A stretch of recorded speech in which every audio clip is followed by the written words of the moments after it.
Hi bae.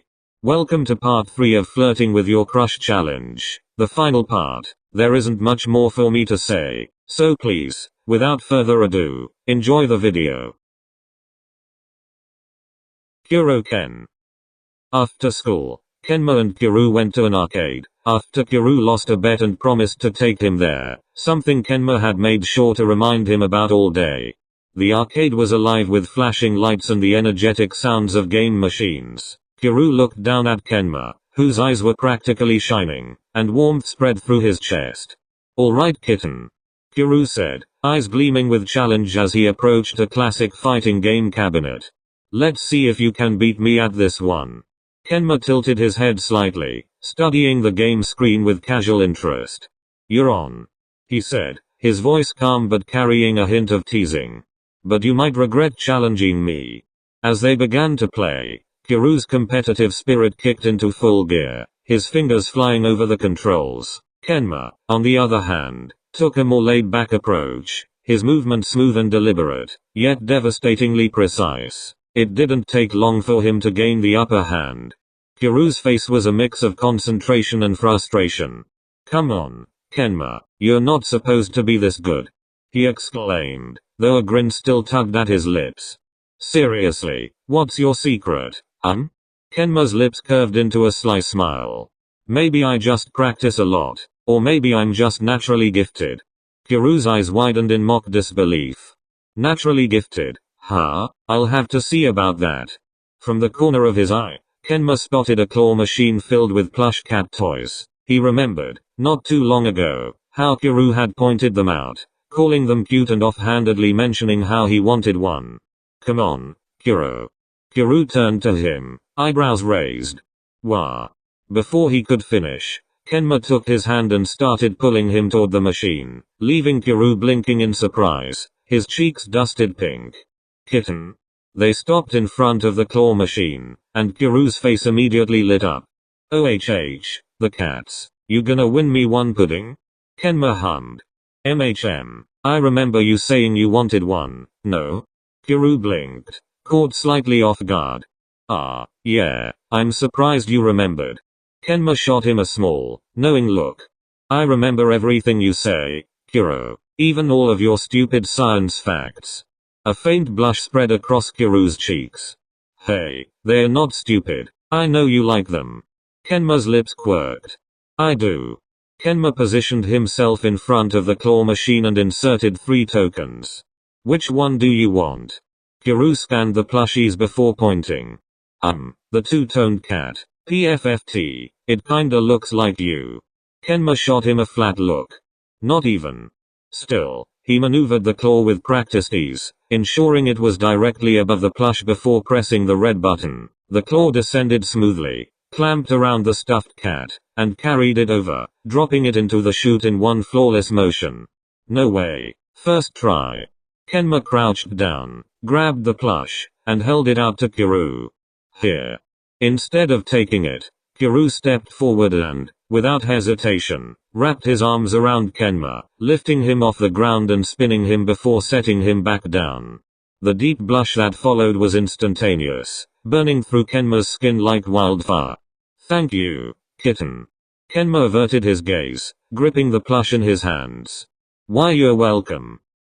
The next hour passed in a blur of playful competition and light-hearted banter. Kuro's repeated attempts to finally beat Kenma were met with deft moves and smug quips. Every time he thought he had a chance, Kenma effortlessly flipped the game in his favor, leaving Kuro impressed, slightly frustrated, and thoroughly entertained.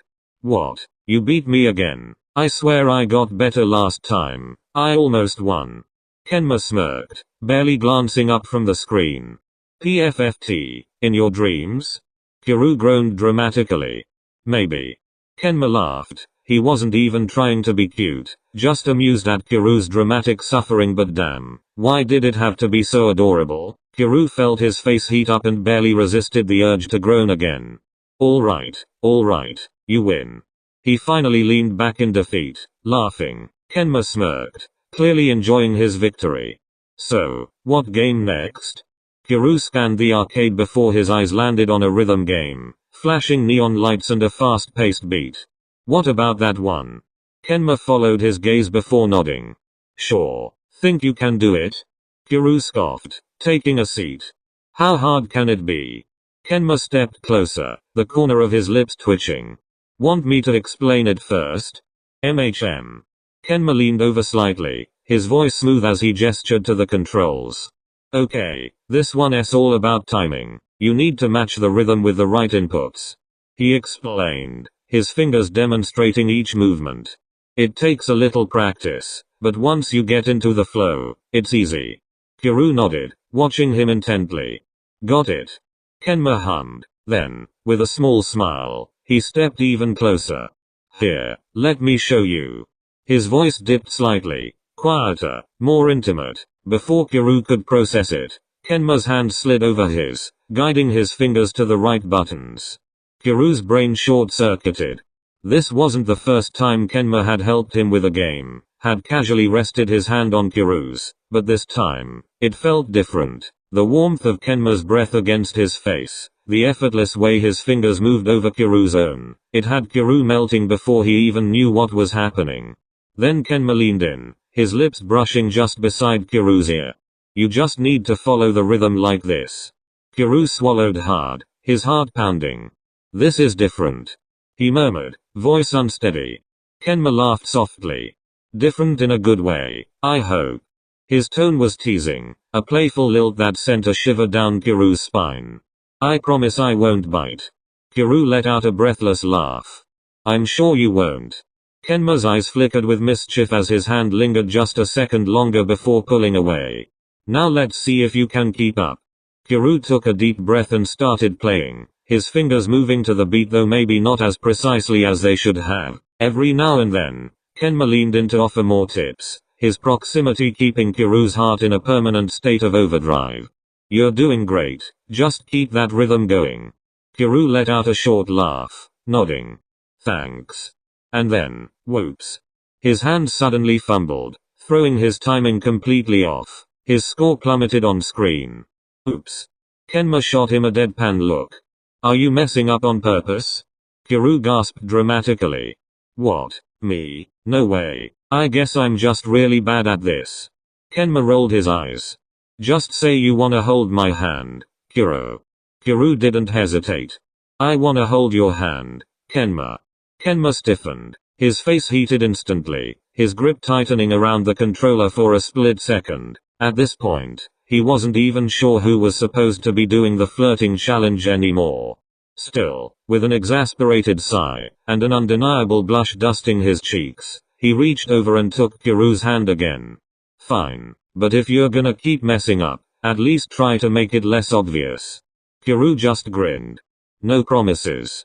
The flashing neon lights reflected in their eyes as the next song began, but for once, Kuru couldn't care less about winning, not when Kenma's hand was still in his.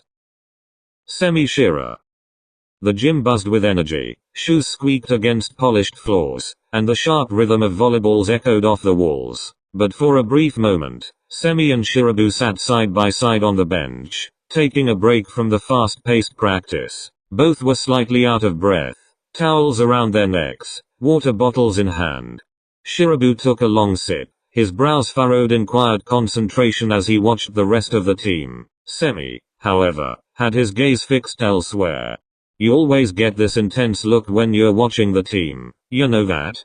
Shirabu glanced at him, unimpressed. It's called focus, Semi. You should try it sometime. Semi smirked, leaning back and casually bumping his knee against Shirabu's. I do focus, just not when you're sitting this close, makes it kind of hard. Shirabu rolled his eyes, but the way he turned away just slightly, as if to hide the faint blush creeping across his cheeks, didn't go unnoticed. You're absurd. You didn't deny it though. Shirabu didn't reply right away. He stared ahead, tapping his fingers lightly against his water bottle, then muttered under his breath. You're not exactly easy to ignore either.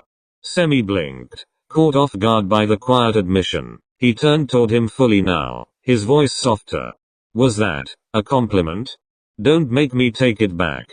No, I'll treasure it forever, I swear. Shirabu let out a quiet laugh, The sound surprisingly warm, and Semi felt something flutter in his chest. There was a short silence between them, comfortable, but charged. Semi's gaze wandered to Shirabu's hands, his fingers still fidgeting. You're nervous, Shira. I'm not. You are. You always do that with your bottle when you're flustered. Shirabu turned his head slowly, narrowing his eyes. And apparently you talk too much when you're trying to flirt. I am flirting, thank you very much. Shirabu tried to respond, but Semi leaned in just a little, his tone gentler now. Full stop, but not just for fun, I mean it. Shirabu blinked, his breath caught slightly, a blush spreading across his face. He looked away, then back at him, a hint of hesitation in his expression. You're kind of insufferable. And yet, here you are, still sitting next to me. Their eyes met, and Shirabu couldn't help the smile tugging at the corner of his mouth. Shut up and drink your water, Semi. Only if you promise we can sit here like this again tomorrow. Full stop, we'll see. They sat in easy silence after that, the sounds of practice fading into the background. And as the whistle blew to call everyone back onto the court, neither of them moved right away. Their legs rested against one another's, fingertips brushing on the bench. And in that quiet, flirty space between heartbeats and glances, they both kind of liked not having to say everything. YakuLev. The classroom was quiet, the usual buzz of students long gone. Only the soft rustle of leaves outside and the occasional clink of cleaning supplies filled the space. Lev and Yaku had been stuck with cleaning duty, a task neither had exactly volunteered for, but Lev couldn't have asked for a better setup. It was the perfect opportunity to execute the challenge that had been clouding his mind all day, and he was extremely nervous, even though he was the one who suggested it in the first place. Lev, all energy, was buzzing around the room grabbing supplies, while Yaku approached the chore with his usual no-nonsense attitude. All right, Lev. Start by sweeping the floor. He handed him the broom, not looking up from the desk he'd started wiping down, to which Lev took it with an eager grin. Got it, Yaku-san. I'll make this floor sparkle just for you. Yaku rolled his eyes, but the corners of his mouth curved upward. Just sweep, Lev, not serenade the dust. Lev began his task with exaggerated enthusiasm, occasionally bumping into chairs and knocking over a bucket of supplies. Oops. Sorry, Yaku-san, I've got it. Yaku let out a long-suffering sigh, but it was laced with fondness. You're a disaster. Then, softer like it slipped out. But, a weirdly endearing one. Lev's eyes sparkled like a puppy hearing the word walk. Endearing? So, you do like having me around, huh? Yaku turned away quickly, hoping Lev wouldn't notice the blush creeping up his ears. Don't push it. Lev, of course. Pushed it anyway. Yaku-san, did anyone ever tell you you've got the prettiest eyes? Like, two little suns. Blinding, warm, dangerous to stare at too long. Yaku blinked, caught between irritation and a laugh. Pt.3, what the hell are you talking about? Lev leaned dramatically on his broom. Just saying what I see. You're pretty amazing, Yaku-san. Yaku looked away, but the pink tinge on his cheeks betrayed him. Stop saying things like that, Lev. You're being ridiculous. They moved on to cleaning the windows, and Lev immediately struggled with the height difference, smudging more than he wiped. Yaku sighed, walked over, and grabbed the cloth from him. Here, you're going to give the glass trauma. Lev watched him work, his gaze softening. How do you make even cleaning look graceful? Yaku paused mid-wipe, his shoulders stiffening slightly at the compliment. It's just practice. You'll get better. His tone was even, but there was something warmer hiding under it. Just like how you need to keep practicing volleyball. I swear, Lev. Ugh, don't remind me. As the last desk was cleaned and the supplies packed up, Lev stretched his arms above his head, letting out a pleased sigh. Well, that was way more fun than I expected. Yaku glanced at him, his tone quieter now. You didn't do too bad. I honestly expected worse. Yaku-san. Lev pouted, and Yaku paused, his voice softening just slightly. Maybe you're not such a disaster after all. And just like that, Lev lit up like a Christmas tree. Ha, I knew you secretly liked me. I said maybe. Well, I'll still take it as a compliment. He bumped Yaku gently with his elbow, a little playful, a little shy. Yaku rolled his eyes, but didn't move away. They stood there a second longer than necessary. Two flushed faces, two awkward smiles. Well, thanks for helping me out, Yaku-san. I had fun. Yaku met his gaze, a small smile tugging at his lips despite himself. I did too, Lev. Lev's eyes sparkled. Really? Or? Idiot. Of course I did. Now hurry up. I can't stand staying at school a second longer. They walked toward the door together, slower than necessary despite what Yaku said, shoulders brushing now and then like neither of them really wanted to leave just yet. Lev glanced down at Yaku, grin curling at the edges of his lips. Hey, you free tomorrow? Yaku raised an eyebrow. Why, you planning to knock over more chairs? Lev laughed, sheepish. No, just figured maybe we could hang out when I'm not making a mess. There was a pause, brief, but filled with something almost tender. We'll see. But he smiled, and Lev swore it looked like a yes, and it was. As they stepped into the hallway, the last of the sunset spilled through the windows behind them. Yaku walked a little ahead, but not too far, and when Lev caught up, he swore he saw the smallest hint of a blush still lingering on Yaku's cheeks. Finn. Hello again. I really hope you enjoyed this 3-part challenge. I had a ton of fun making this and I'm glad I could post something, since it's been forever. More is to come, especially since it's almost summer, thank God, but we'll see how long it takes me to gather. Once again, hope you enjoyed and I love you. Mwah.